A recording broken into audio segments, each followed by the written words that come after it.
I went down and handed out a whole lot of flyers for the upcoming protest for against the abuse that we're inflicting on our disabled and our poor. August 21st, Yonge and Dundas Square, here in Toronto, 11 a.m. Please come down and join us if you hear this. We need as many people out as we possibly can get. The reality is that as we are collapsing in this post sort of neoliberal period, hopefully it's a post-neoliberal period, we'll see, that as the society has collapsed, the weakest people are the ones that are being abandoned first.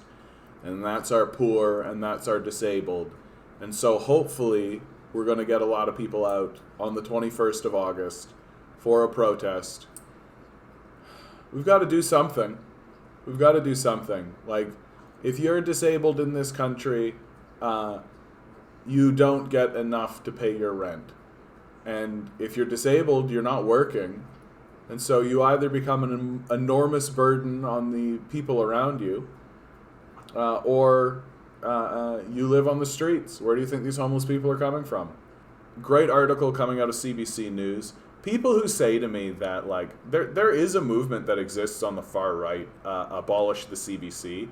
I think that that's just some garbage right there. Like, you want a state-funded news organization. You do.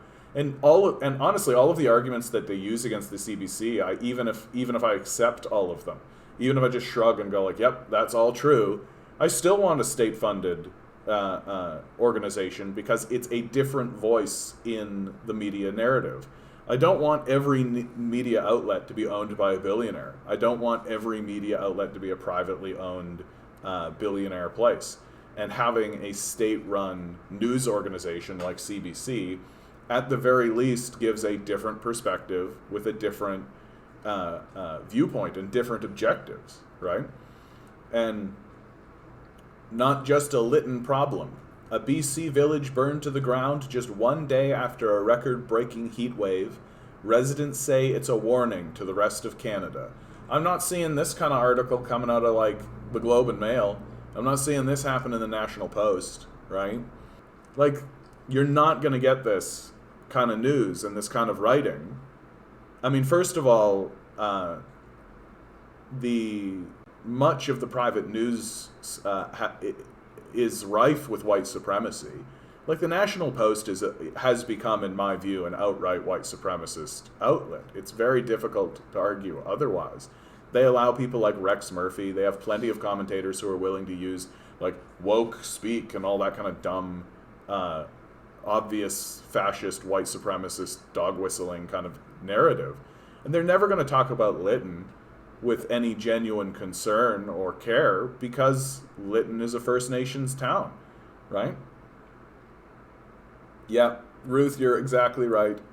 That's the point, though. If it's private, we become Fox and CNN. Yeah, and it's just like billionaires owning the discourse, right? Like, that's the reason why the whole thing is going to come collapsing down ultimately, is because the only story that anyone wants to pay any attention to is what's going on with these billionaires. And the number one story that the private media can't report on is what's going on with the billionaires. So you'll never actually get them to talk about that. It'll never actually happen. And so people will flee from these quote-unquote mainstream media sources more and more. And independent media sources will steadily become more and more prominent, more and more important, because they're the ones that are actually going to be talking about issues that actually matter to the majority of Canadians. And the number one issue that people are concerned about going into this next election is climate change. And so a story like this coming out of the CBC, I think, is far more important than any story I've seen in literally any private-owned news station, maybe in the last 5 years. Like, people don't quite understand. Like, we're not going to be able to just relocate. We're not just going to be able to create a new technology or adapt to this, right? Fire will cleanse us, right? Like, it's not a joke. It's not something that we are fucking around with. And it seems to me like we are not acting like adults about it. We're not acting like adults about this. We've allowed, first of all, the Conservative Party is living in delusional la-la land about this. Literally, the party refuses to acknowledge the existence of climate change. In my view, this makes them the most dangerous political organization that's ever existed on the planet. There is no more dangerous organization than the modern Conservative and Republican parties, simply because they are standing up and denying the existence of this climate change event. And the idea that, 25 to 30% of the population is completely on board with this is terrifying. It's this terrifying childishness that I don't know what to even say to anymore.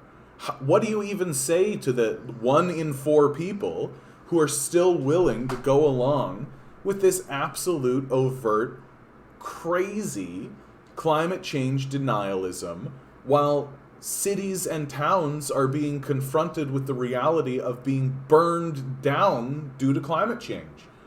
And then when you move over and look at what the liberals are doing, the liberals are playing this game of pandering and then doing nothing, right? Buying pipelines, continuing the problems while doing small-scale absurd things like banning straws. Like tiny, irrelevant, incremental things. Things like if there was a tsunami coming, right, and your leadership like put up a single dinghy to attempt to stop the wave of the tsunami, you wouldn't accept that. That wouldn't be something that you would think is good or important. And yet 30% of the populace is still voting liberal. At least. It could be as high as 40% of the populace is still going to vote for these people who are obviously conning us. They're obviously willing to stand up and say, yes, climate change is real. Yes, it's a problem. Sure, we'll do something about it. And then the things that they're doing are so irrelevant and so small scale that it's obvious that they're just being duplicitous in order to allow us to continue to plunge ourselves towards a climate change apocalypse because of the capitalist system. That, yes, exactly, capitalism will destroy our planet. That is exactly right. And then, of course, there's gigantic big questions about what the NDP are up to, right? What are the NDP even up to in this? Like, sure, they're saying all of the liberal things, right? But I'm not seeing the mobilization of the war effort that is going to be required to actually take on this climate change catastrophe. And if the NDP aren't actually going to begin mobilizing a war effort, then our populace is just going to sleepwalk itself to catastrophe. That's what's going to happen. We are just going to sleepwalk ourselves. We're going to, grind our nose in, and we're going to put our head down, and we're going to keep doing these pointless, meaningless, hurtful jobs. These jobs that are actively adding to the problem.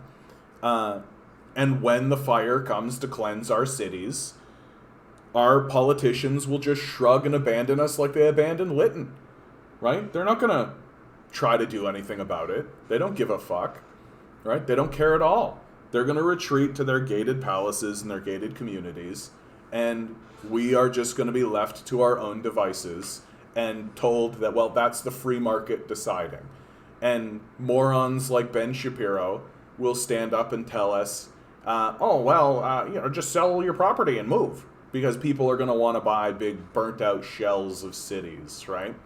That the childish incompetence that we are dealing with at this stage in the game is unbelievable. It's unbelievable to me that we are dealing with this scale of childish incompetence, that our leaders are literally complete and total denialists, white supremacists and fascists, or just empty haircuts who like to wear costumes, who read cue cards and then do everything the oil industry tells them to do, with like the most meager and moderate pandering possible to its own base, to just get them to shut up about it. In the meantime, the one organization that you think would actually be mobilizing people in a revolutionary way in order to structure a war economy to actually fight against this climate change issue seems real soft.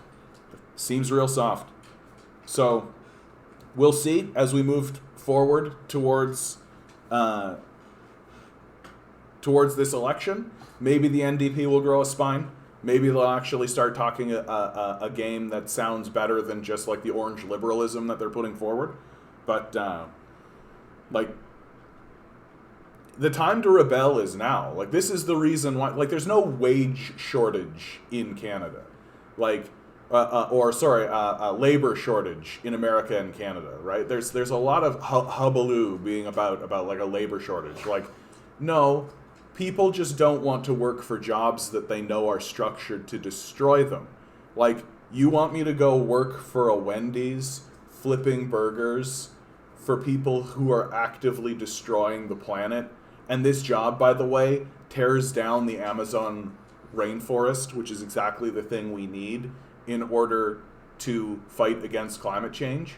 Like, how much money am I willing to accept in order to destroy myself completely?